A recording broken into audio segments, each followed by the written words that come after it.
Retour au débat de France 24 avec la bataille de Mossoul longtemps annoncée qui vient donc de débuter aujourd'hui à l'aube. Pour en parler à mes côtés, Anne Niva, grand reporter. Bonjour, merci d'être avec nous. Vous êtes spécialiste de l'Irak et vous avez notamment pour Le Point récemment donc fait cette enquête Mossoul, reportage sur la bataille de tous les dangers. Également avec nous Michel Goya, vous enseignez à Sciences Po, vous êtes consultant en stratégie, vous êtes l'auteur du e-book Le Vent violent. Une brève histoire militaire de la guerre en Syrie et en Irak 2011-2016. Enfin, Antoine Basbous, directeur de l'Observatoire des pays arabes, auteur du Tsunami arabe aux éditions Fayard. C'est paru en 2011. Et avec nous en direct de Bagdad, notre correspondante Anne-Sophie Lemoff. On va peut-être revenir d'abord, parce qu'on a un peu le tournis, il faut le dire, en voyant le nombre d'acteurs impliqués dans cette gigantesque offensive de Mossoul. L'armée et les différentes forces de sécurité irakiennes, bien entendu, mais aussi des milices essentiellement chiites, des forces kurdes, qu'on a vu d'ailleurs dans le premier reportage de ce débat, et puis la coalition internationale emmenée par les États-Unis, la Turquie qui s'invite à son tour. Bref, ça se bouscule aux portes de Mossoul. Explication en images d'Axel Simon. Pour vaincre les 6000 combattants du groupe État islamique à Mossoul, il y a d'abord les forces irakiennes. Elles seraient 30 000 au total et sont composées non seulement de l'armée formée par des conseillers américains et de la police, c'est-à-dire des forces spéciales, de la police fédérale paramilitaire et de policiers locaux. Il y a ensuite la coalition internationale, menée depuis 2014 par les États-Unis, qui conduisent 90% des bombardements. Elle est composée d'une vingtaine de pays, parmi lesquels la France, la Grande-Bretagne, l'Allemagne et des pays arabes tels que l'Arabie saoudite, la Jordanie et les Émirats. La coalition fournit aussi des armes, des équipements aux forces locales et organise des missions de formation.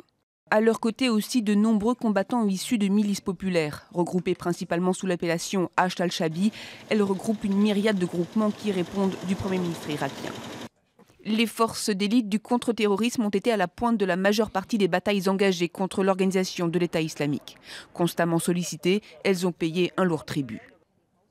Quant aux forces kurdes, les Peshmerga mènent en pratique librement leurs opérations contre les djihadistes, même si les forces de sécurité de la région autonome du Kurdistan irakien doivent en théorie rendre des comptes à Bagdad.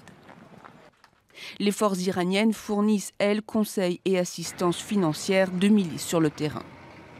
Les forces turques entraînent des troupes dans une base du nord de l'Irak, même si leur présence est fortement contestée par les autorités irakiennes. Antoine Basbous, le Premier ministre Haïdar al-Abadi assure que seule l'armée et les forces irakiennes entreront dans Mossoul. Est-ce à dire qu'il tiendra à l'écart ces milices chiites, Hashd al-Shabi, qui se sont jusqu'à présent distinguées, parfois aussi par leur violence à l'égard des populations civiles? Oui, partout où les forces de Hashd al-Shabi ont été déployées, notamment à Tikrit, ils ont commis des exactions. Également, comme Daesh, au même, des exactions du même niveau. Donc là, pour ne pas froisser outre mesure les sunnites, il fallait écarter ces milices de la bataille de Mossoul. C'est un engagement qui a été pris par les Américains auprès des pays du Golfe, auprès de la Turquie, auprès des Kurdes et auprès des Irakiens. Maintenant, il va falloir faire respecter cet engagement. La semaine dernière, Barzani, le patron du Kurdistan, a rencontré Abadi à Bagdad et ils ont jeté les bases du dernier plan d'attaque à condition que Al-Hashd al-Shabi, que les milices chiites n'interviennent pas. Sauf qu'elles sont là, elles sont en grand nombre, elles sont sous direction iranienne et dans l'armée et la police officielle, il y a beaucoup d'éléments qui sont infiltrés du Hashd al-Shabi et qui vont avec le treillis des soldats ou de la police nationale vont intervenir à l'intérieur de Mossoul. C'est là où se situe le vrai risque. Anne Niva, avec l'aura d'un personnage notamment comme Moqtada Assad, qui s'est notamment fait connaître face à l'offensive américaine, de là date notamment à ses premiers coups d'éclat. Aujourd'hui, est-ce que le Premier ministre a les moyens, lui, de faire face au poids de ces milices et de s'y opposer? S'y opposer, je ne suis pas du tout sûre, mais je voudrais revenir un moment sur ce qu'on est en train de dire, c'est-à-dire voilà un pays, l'Irak, un État qui a une armée fédérale irakienne, et cette armée, on est en train de le dire, Antoine Basbous vient de nous l'expliquer, est quand même complètement infiltrée par des chiites. Or, elle devrait être chiite, sunnite, avec des turkmènes, etc. C'est beaucoup plus compliqué que ça. Moi, j'ai été des dizaines et des dizaines de fois en Irak, encore il y a assez peu de temps, et j'étais frappée par le fait que, justement, des personnes que je connaissais dans l'armée, qui sont des sunnites, leur peur de ces milices chiites, leur peur véritablement qu'elles prennent le devant, qu'elles prennent le dessus, et que, parce qu'elles sont là sur le terrain, c'est ceux qui sont sur le terrain qui sont aux avant-postes qui vont gagner, c'est pas les théoriciens derrière. Donc, tout le monde est en train de se retenir, là, comme si tout le monde, les vautours sur la bête morte, avant de tous s'y précipiter. Parce que c'est ça, Antoine Bazboul vient de nous dire que Barzani est allé, il y a quelques jours, à Bagdad. Effectivement, le président Barzani, il n'y avait pas été depuis 2013. Ça, c'est très important. Les relations entre Bagdad et Erbil et le Kurdistan autonome sont très froides. Mais donc, on est là dans une opération militaire. Elle obéit à des lois très fragiles. Il a d'abord fallu obtenir un accord économique sur le pétrole, ce qui a été fait le 29 août, et puis sur le partage des revenus du pétrole, et politique. En fait, c'est de ces accords économiques et politiques que dépendent ces opérations militaires qui débutent là seulement. Oui, parce qu'il y a effectivement la question notamment de l'argent qui a mis du temps à revenir. On avait cru d'ailleurs à la libération de la ville de Baïjik que l'État irakien allait pouvoir remettre la main sur ses ressources pétrolières. Ça n'a pas été le cas. Michel Goya. Non, pas vraiment. Les ressources pétrolières, en réalité, elles sont en main des Kurdes. Parce que beaucoup de fonctionnaires ne sont toujours pas payés, il faut le dire aujourd'hui. Des Kurdes et de Daesh et de tous ceux qui se battent sur le terrain. Oui, il ne faut quand même pas oublier que les Kurdes ont été quand même un petit peu des alliés objectifs de Daesh au départ, qu'ils en ont profité pour mettre la main sur Kirkouk, qui était contesté, qui était une pomme de discorde quand même depuis un certain temps. Ça, ils ont fait ça assez discrètement et donc ils en ont bien profité. Aujourd'hui, les Peshmerga ont des visées sur Mossoul, sur Sinjar? Alors, le problème, là aussi, c'est que c'est une région dont les Kurdes ont été chassés sous Saddam Hussein, en grande partie. Toute cette zone frontalière, de Mossoul à Kirkouk, et qu'ils la revendiquent, surtout Kirkouk, en réalité. Et on les soupçonne aussi d'avoir quand même des visées aussi de retour à Mossoul. Donc tout ça, il y a une zone de partage, une zone de tension, de litige qui fait l'objet d'accords, et tout le monde aussi. On craint effectivement l'action des milices chiites qui viennent du sud dans cette région, mais on craint aussi l'action des Kurdes. Même si, d'un point de vue militaire, les Kurdes, les Peshmerga d'aujourd'hui ne sont plus ceux d'il y a 20 ans. En réalité, ils sont militairement relativement faibles. Ils ont été battus par l'État islamique, ils ont été sauvés par la coalition, et ils sont, d'un point de vue strictement militaire, ils ont relativement peu fait jusqu'à présent. Ça va à l'encontre des idées reçues. On a l'impression, nous, vu de France, que les Kurdes sont omniprésents sur le terrain et qu'une grande partie des victoires militaires... En Syrie, oui. Oui. En Syrie, oui. Pas en Irak. Non, pas en Irak. Antoine Bazboul. Moi, je voudrais dire quelque chose sur les Kurdes. En 2014, quand Daesh a été créé et il s'est lancé, il est arrivé avec ses forces à 30 km d'Erbil, au point que Erbil, la capitale du Kurdistan irakien, était menacée. Et c'est là que sont intervenus et les Iraniens et les Américains. Donc il n'y avait pas, il n'y a pas de suspicion à faire sur cette époque-là et sur cet épisode-là. Ils allaient être envahis par l'État islamique. En revanche, là où ils ont joué, et intelligemment, ils considèrent Kirkouk comme leur Jérusalem. Parce que c'est là où Saddam les avait chassés pour implanter des colons arabes, parce qu'il y avait du pétrole. À ce moment-là, profitant de cette situation, eh bien, ils ont foncé sur Kirkouk pour reprendre Kirkouk, leur Jérusalem, et réimplanter les Kurdes issus de Kirkouk dans cette ville. En revanche, pour Mossoul, maintenant ils sont sollicités, ils disent « nous allons récupérer la plaine de Ninive, là où il y avait des minorités et des chrétiens notamment, mais ils ne veulent pas rentrer en contact dans les villes sunnites, la rive orientale. Du fleuve. Donc Sinjar, leur objectif n'est pas, nous dites-vous, Mossoul. Non, moi je ne pense pas non plus. Moi, je voudrais juste dire un mot, appuyer ce que vous venez de dire, c'est-à-dire qu'effectivement, je pense que pour m'être beaucoup rendu au Kurdistan, les Kurdes ont été extrêmement fragilisés par l'irruption de ce voisin. Ils sont le premier voisin de Daesh, ceux qui ont le plus de kilomètres de frontières avec cet État islamique autoproclamé, c'est le Kurdistan irakien. Mais évidemment qu'ils en ont aussi profité pour atteindre leur Jérusalem et Kirkouk, et que cela pose d'énormes problèmes dans cette ville multi-ethnique, etc. Mais là, on ne parle pas de Kirkouk, on parle de Mossoul.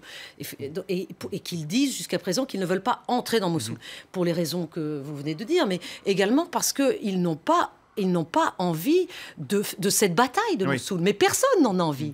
Qui a envie d'être sur le terrain à Mossoul et de se battre? On ne sait contre qui. Personne ne sait combien ils sont à l'intérieur de l'État. Les chiffres aussi, entre 3 et 8 000, 9 000 combattants, on ne sait pas exactement. Ce qui est peu, en réalité, d'un point de vue... Parce qu'on annonce 30 000 soldats irakiens. D'abord, pour l'ensemble des forces de Daesh, c'est relativement peu. Et c'est peu pour une ville comme Mossoul, en réalité. Mais le problème, ce sont les frappes aériennes. Pourquoi? Alors, c'est peu. On pourrait tenter de dire, alors faisons des frappes. Les frappes seraient efficaces. Sauf qu'elles ne peuvent pas l'être. Parce que c'est 1 500 000 habitants à Mossoul, de civils. C'est inconcevable. À mon avis, après les défaites de Tikrit, Fallujah et Ramadi et les autres villes, maintenant l'État islamique se rend compte, les gens se rendent compte que la fin arrive. Et donc beaucoup de gens qui sont issus des tribus vont enlever le treillis et remettre la abaya. Il y a ceux qui sont pris au piège. Des changements d'allégeance, d'une certaine manière. Ce sont les djihadistes étrangers. Ce sont ceux-là qui vont être pris au piège. En revanche, ceux qui ont été idéologisés, ils vont se fondre dans le décor, eux risquent d'aller dans le désert, se cacher, en attendant... On a vu dans d'autres villes. Comme ça s'est produit au cours de la décennie écoulée. Oui. On en revient au Premier ministre irakien, Haïdar al-Abadi. Il s'est exprimé il y a très peu de temps d'ailleurs pour appeler à l'union qui, selon lui, ne fait aucun doute des Irakiens dans ce combat. Écoutez. C'est la première fois depuis 25 ans que les forces de l'armée irakienne combattent côte à côte avec les Peshmerga, pas contre eux, avec l'accord du gouvernement du Kurdistan. Il y a une entente entre les Irakiens et c'est essentiel. Aujourd'hui, on s'est éloigné des conflits internes et on collabore ensemble pour éradiquer Daesh. Illustration de ce que vous disiez, encore faut-il que les Peshmerga se considèrent eux-mêmes comme irakiens. Ce qui n'est pas tout à fait le cas. Quand vous demandez à un Kurde Peshmerga s'il est irakien... Oui. Et vous savez, le drapeau qui est en train de flotter sur les villages qui ont été pris dans la journée aujourd'hui par les Kurdes n'est pas le drapeau irakien, c'est le drapeau kurde. Oui. Anne-Sophie Lemauff, avec nous en direct de Bagdad, est-ce qu'aujourd'hui on peut dire que finalement les deux forces marchent au même rythme? Il y a l'idée d'une union, comme le dit Haïdar al-Abadi, dans cette offensive contre Mossoul? Tout dépend de l'union dont vous parlez, s'il s'agit de l'union kurde, arabe, sunnite et chiite, ou bien sûr kurdes, chiites. Non, oui, il y a une volonté de la part des Irakiens d'en finir avec Daesh. Tout le monde en Irak a vécu des années finalement de barbarie. Il n'y a pas une seule famille qui n'ait pas été touchée par un attentat. Donc il s'agit pour les Irakiens de déraciner avant tout l'État islamique, d'en finir avec ces étrangers qui viennent finalement coloniser, dit-il, ce pays et abattre femmes, enfants, violer et commettre des barbaries innommables.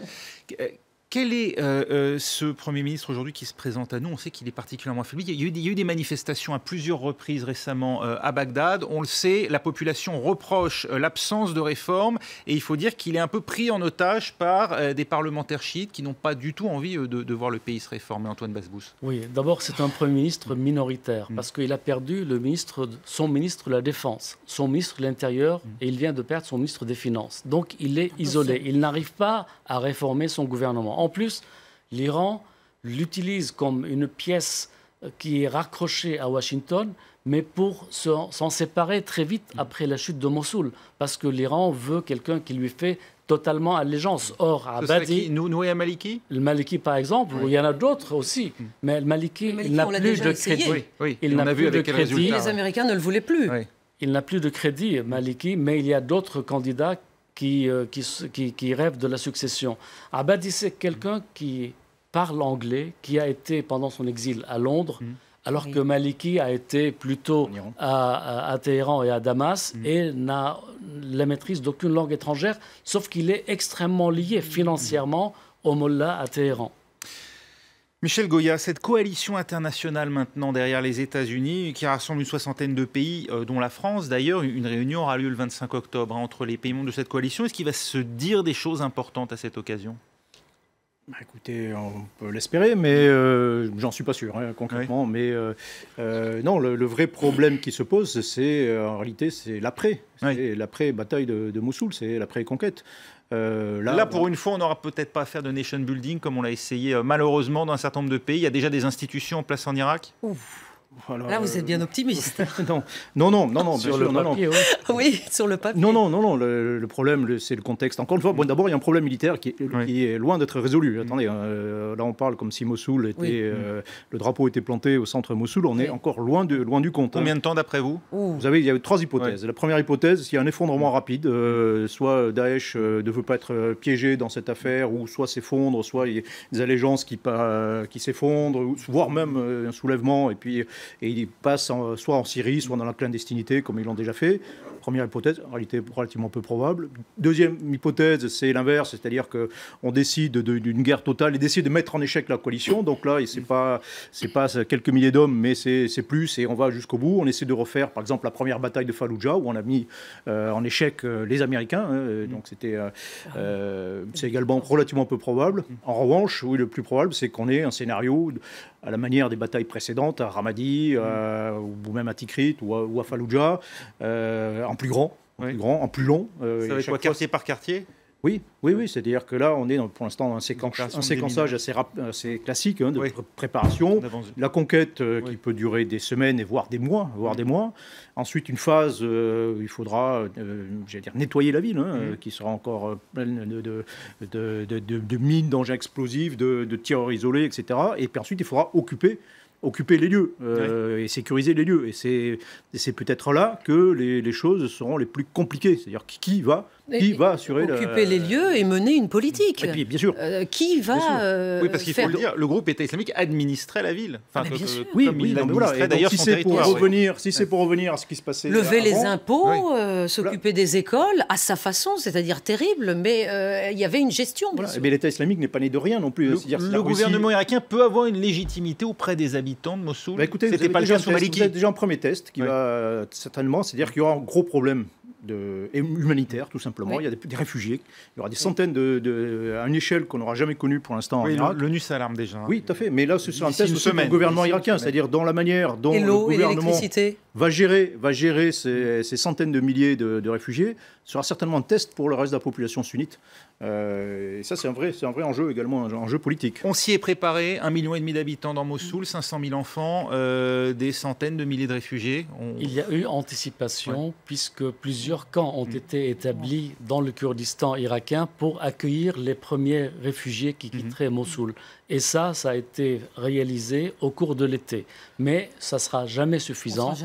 Et on ne sait pas à l'heure actuelle combien de personnes vont quitter la ville et quelle sera la configuration, s'il y aura effondrement ou si, par exemple, parce que la voie sud-ouest vers Tal Afar n'est pas encerclée. Donc il y a une voie de sortie pour les djihadistes vers Tal Afar puis vers la Syrie. S'ils empruntent cette voie, eh bien, la ville sera assez vite nettoyée. Il n'y aura qu'une minorité de jusqu'au-boutistes. En revanche, s'ils décident de se battre et se maintiennent, eh bien, il y a une population qui sera en otage. Il va falloir nettoyer les quartiers. Elle est en otage, cette population, depuis 2014. Moi, j'ai eu des contacts téléphoniques par l'application Viber avec des gens de Mossoul. Je sais combien ils devaient payer pour rentrer, pour sortir, etc. C'était devenu tout un business. C'est comme ça dans toutes les villes qui sont assiégées. Donc aujourd'hui, pour le mois de septembre seulement, il y a eu 11 000 réfugiés qui sont venus en un mois, le mois de septembre seulement, dans un camp qui est au sud d'Erbil, donc à quelques kilomètres, en un mois seulement. Donc vous imaginez ce que ça va donner si tout le monde part de la ville aujourd'hui. Bien sûr qu'on ne sera pas prêt, mais, et que personne n'est prêt, mais tout le monde le sait, ça. C'est les conditions les pires de la guerre, on les a aujourd'hui à Mossoul. Ça ne peut pas être pire. Vladimir Poutine dit espérer, ce sont ces mots, que les États-Unis et leurs alliés feront de leur mieux pour éviter toute victime civile lors de la bataille de Mossoul. Comment il faut prendre ça ? Il faut s'aligner sur lui à Alep. C'est très ironique. C'est très ironique. C'est-à-dire, il dit soyez capable de faire aussi bien que moi. Bien sûr. Non, mais c'est très Poutine. Exactement. C'est du cynisme, c'est une... Oui, c'est du cynisme. Maintenant, bon, il faut être sérieux quand même. Les Russes n'ont absolument aucun intérêt sur ce qui se passe sur le sol irakien. Ils ont affaire déjà à sauver le soldat Assad et on connaît leur proximité aussi avec l'Iran. Et à faire d'Alep-Est le nouveau Grozny. Voilà, c'est la préoccupation de Poutine, c'est de raser Alep qui lui résiste avant l'arrivée d'un nouveau président aux États-Unis. Et pour ça, il a 2 mois et demi pour faire le job, de sorte à ce que ça devienne irréversible. Pour le futur locataire de la Maison-Blanche. C'est ça. Mais le gouvernement irakien aussi, il utilise ce futur nouveau pouvoir américain, cette fenêtre de tir, si je puis dire, pour tout terminer ou prétendre médiatiquement avoir tout terminé, la bataille de Mossoul. Aussi, bien sûr. Peut-être qu'Obama a envie de présenter une victoire à son crédit avant de partir. Antoine Basbous. Oui, Obama veut partir sur un succès et dire j'ai une colonne vertébrale, je suis un commandant en chef et surtout mon successeur, vraisemblablement Madame Clinton, hériterait d'un point positif. Ça nous emmène vers la Syrie en 30 secondes. Alors, on ne va pas évidemment résumer la situation, mais en gros, est-ce qu'il faut considérer que la victoire des forces rebelles soutenues par la Turquie à Dabik est autre que simplement symbolique, ou est-ce que, maintenant, le prochain objectif, c'est Raqqa après Mossoul? Franchement, les Turcs sont dans la plus grande hypocrisie. Ils ont prélevé des combattants qu'ils avaient formés à Alep pour aller créer une zone tampon à la frontière et surtout empêcher la jonction entre 2 entités kurdes au nord de la Syrie. Et ils ont passé un deal avec Poutine, après les réconciliations, à toi Alep, à nous, cette poche à l'intérieur de la Syrie. C'est extrêmement... Pour l'instant, personne ne va vers Raqqa. Non. Voilà, il faut être clair, personne n'a envie pour l'instant d'aller vers Raqqa. La bataille de Raqqa n'est pas pour demain. Elle sera plus dure que celle de Mossoul? Oh oui, elle sera dure. Je ne suis pas certain, parce que quand Mossoul tombe, eh bien, il n'y aura plus vraiment d'espoir pour les djihadistes de se battre contre qui que ce soit, parce qu'ils auront perdu Tikrit, Fallujah, Palmyre et tout le reste. Donc ils seraient sur un moral dans les chaussettes. Merci beaucoup. On arrive au terme de ce débat.